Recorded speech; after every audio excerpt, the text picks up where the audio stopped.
Hey everybody, Sean Holsinger here from HolsingersFlyShop.com. Today, doing something a little different. I put a fly on Instagram the other day and shared it on a couple of the Facebook pages, fly tying pages that I'm a member of, and just blew up with a whole bunch of posts and a bunch of comments and a bunch of likes on it. So I figured I'd share how I tied it with you. One of the things was I didn't have a name for it. My wife asked me what I was going to call it. I said I don't know. I didn't really think about it.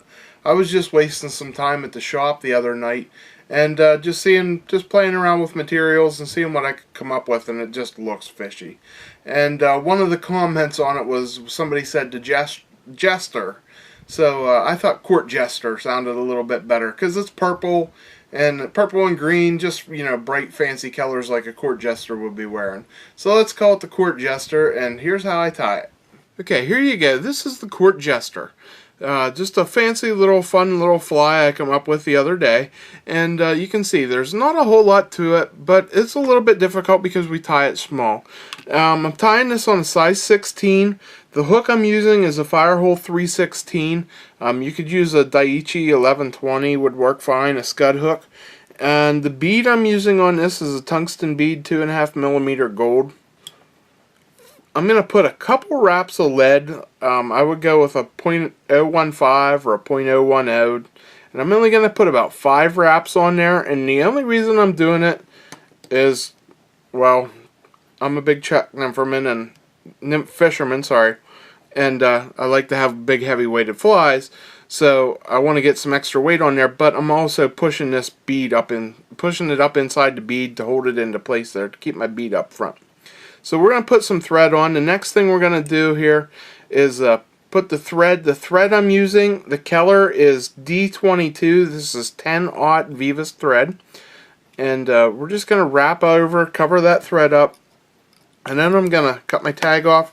And I'm going to wrap back just above, right about where the bead or the barb would be if I was tying a barbed hook. Like if I was on an 1120 Daiichi, that's what I'd be tying, right above the barb. And I'm going to make about 7 or 8 wraps here and create a nice little ball which is going to splay my goose biots. Okay, you see me do this all the time, create a nice little ball, and then we'll come back in front of the ball and we're going to put our goose biots on. The biots we're using are purple goose biots, and I'm just going to see each one of them. You can see has a little bit of a curve to it. You can see how this one curves down.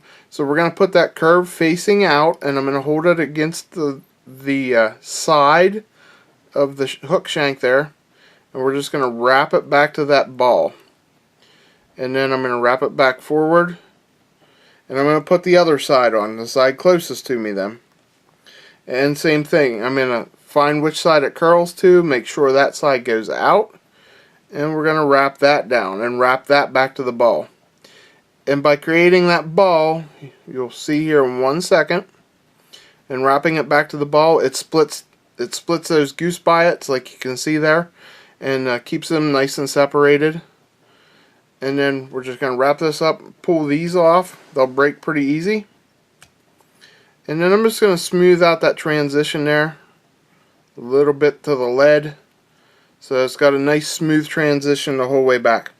Next thing I'm going to put on is a little bit of small gold wire. Small fly, so I'm using the smaller gold wire. If you have brassy, use brassy if that's all you have, and silver looks nice on it too.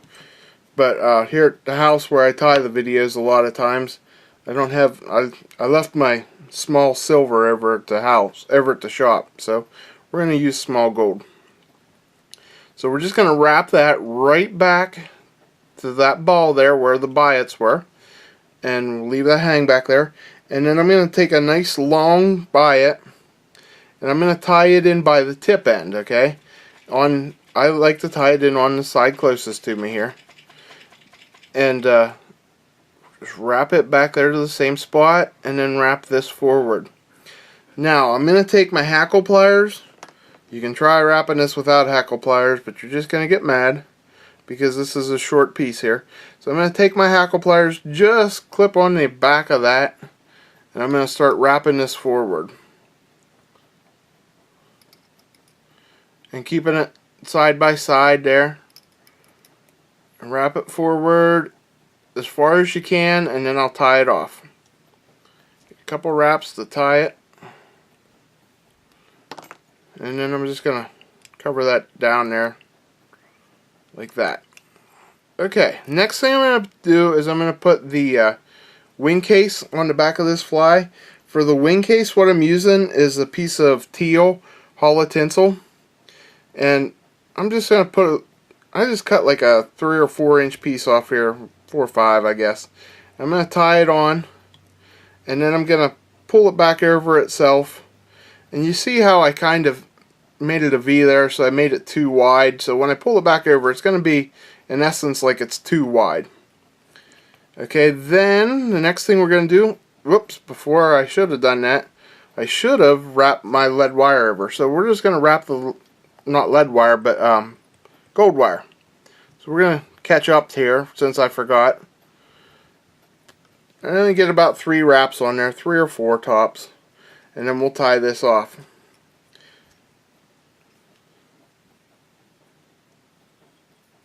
Okay, now that we got our wire on there, and we helicopter that off, now I'm going to put my dubbing on. For the dubbing, I'm using some ice dub, or actually this is SLF Squirrel Dub Light Olive, but the olive ice dub works just as nice.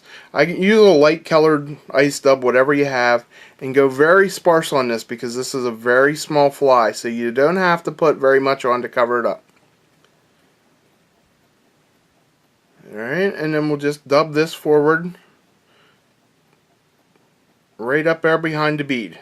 Okay, now we're going to put some legs on this, and for the legs we're going to use 2 more goose biots, and I just want to put the goose biot on there.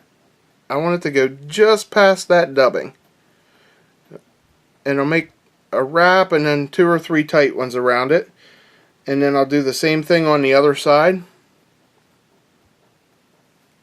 And I'm keeping it over the side so when I pull my wing case down over, it won't be in the goose biot area.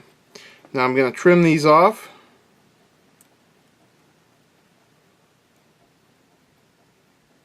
Alright, we're going to pull our wing case over. Make about 2 or 3 wraps there. And what I'm going to do is I'm just going to pull these back over it. Get them back out of the way, and then I'm just going to whip finish off a collar here, and then I'll cut those tags off.